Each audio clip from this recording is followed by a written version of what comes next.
হজের আগে night club চালু করলো সৌদি আরব। এই নাইট ক্লাবে প্রবেশে বাধা নেই নারীদের। রয়েছে নাচের তালে জমজমাট ডিজে পার্টি, একাধিক স্টুডিও ও ডাইনিং এরিয়া।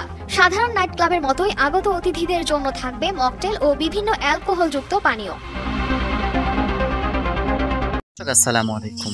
যেই দেশটা সবথেকে একটা পবিত্র দেশ সৌদি আরব, যেখানে হাজি সাহেবরা হজ করতে যায়, পবিত্র জায়গা, পবিত্র দেশ। শুধু তাই নয়, দুনিয়ার জমিন সবথেকে দামি যে মানুষটাকে পেয়ে, সেই মানুষটা হল মুহাম্মদ রাসূলুল্লাহ সাল্লাল্লাহু আলাইহি সাল্লাম। তিনিও ওখানে শুয়ে আছে।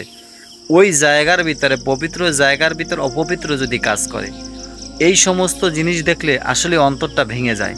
আসলে মুসলমানের সন্তান নিজেকে মুসলমান দাবি করে, কিন্তু আসলে তাদের কাজগুলা মুনাফিকের চেয়ে নিকৃষ্ট।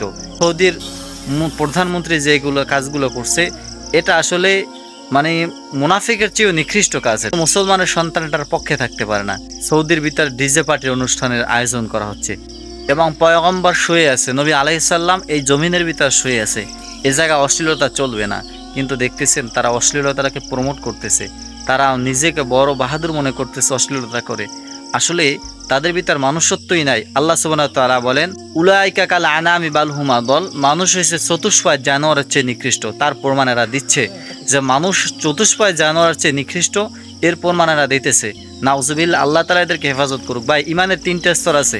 আপনি হাত দ্বারা বাধা দিবেন, আমরা পারলাম না হাত দ্বারা বাধা দিতে, মুখ দ্বারা বলতে পারলাম, কিন্তু এটাও যে করতে পারবে না, দিলে দিলে ঘৃণা করবেন, এই 3টার একটাও যে করতে পারবে না, সে ইমানদার নিজেকে দাবি করতে পারে না।